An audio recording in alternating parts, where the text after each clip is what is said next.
आज गुरु नगरी अमृतसर में आकर यहाँ गुरुद्वारा में दर्शन करने का और सबके लिए प्रार्थना करने का सौभाग्य मिला। मैं बचपन में भी 2-3 बार यहाँ आया था। कॉलेज में जब था तब भी एक बार यहाँ आने का मौका मिला था।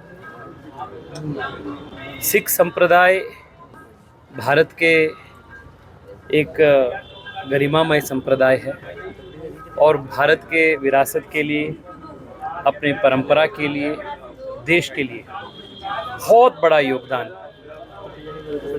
सिख संप्रदाय के लोगों से ने पंजाबी लोगों से देश के लिए बहुत बड़ा सेवा हुआ है।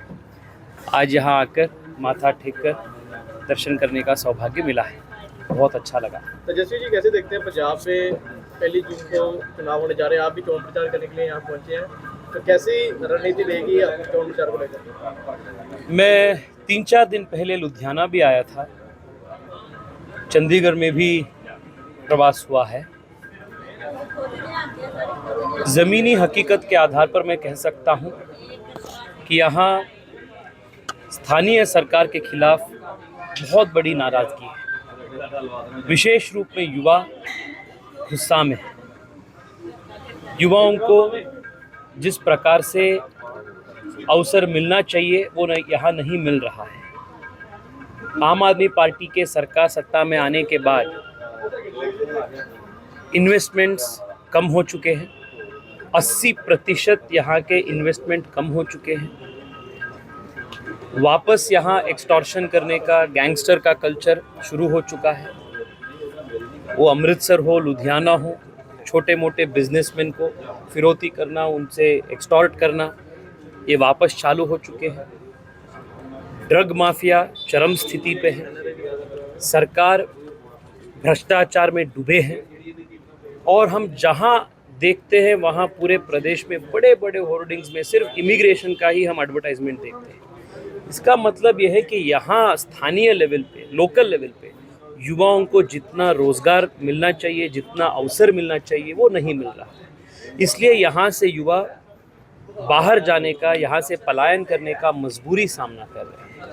This is the state of affairs. किसानों की तरफ से आज भी बीजेपी के तरनजीत संधू के घर के गिराव किया गया है, कैसे देखते हैं पंजाब में बीजेपी का विरोध किया जा रहा है किसानों को? भाई साहब, आप जब फैक्ट्स के साथ इसको कंपेयर करते हैं, वो किसानों के मुद्दा हो या सिख समुदाय से जुड़े मुद्दा हो, पिछले 10 साल में नरेंद्र मोदी जी ने अपने किसानों के लिए और विशेष रूप में पंजाब के लिए और सिख के लिए जितने किए हैं, वो मैं मानता हूँ पिछले 70 साल के इतिहास में कोई प्रधानमंत्री इतना काम नहीं किए।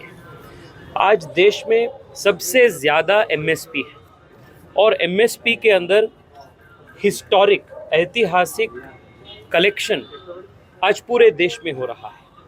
मैक्सिमम जो प्रोक्यूर हो रहा है वो पंजाब में हो, हरियाणा में हो, देश के अलग अलग भाग में हो, मैक्सिमम मोदी सरकार के अंदर हो रहा है। 6,000 रुपये का किसान सम्मान निधि मिला है। किसानों को फसल बीमा योजना का फल मिला है।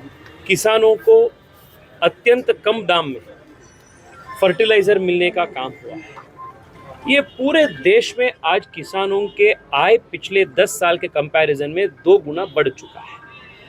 और जहाँ तक पंजाब से जुड़े, विशेष रूप में सिख समुदाय से जुड़े मुद्दे हैं, वो वीर बाल दिवस को पूरे देश में मनाने का काम, या करतारपुर साहिब का कॉरिडोर ओपन करने का काम, या अफगानिस्तान हो, बलूचिस्तान हो, या विश्व के कई स्थानों पर जहां कॉन्फ्लिक्ट्स हुए थे, वहां से पूज्य गुरु ग्रंथ साहिब को गौरव के साथ देश में वापस लेने का काम मोदी सरकार ने बहुत बड़े काम, बहुत बड़े रिस्पेक्ट समाज के लिए, अपने विरासत के लिए दिए हैं।